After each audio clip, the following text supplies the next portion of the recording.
pagpapaalam sa bago mong tatay ang ginawa mo sa asawa ko? Ha? Tinatago mo ba yun sa kanya?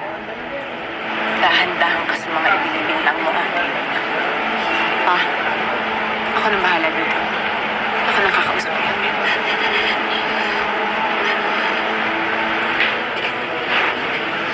Kailangan mo siyang paalisan kasi ayaw mong marinig niya yung pag-amin mo, no?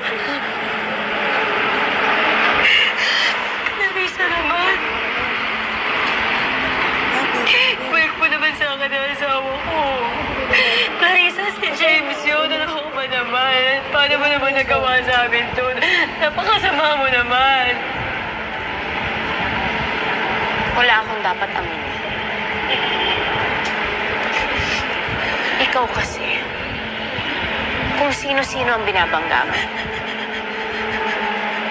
Ngayon, sa tingin ko, dapat bawas-bawasan mo na yung pagiging matapang mo.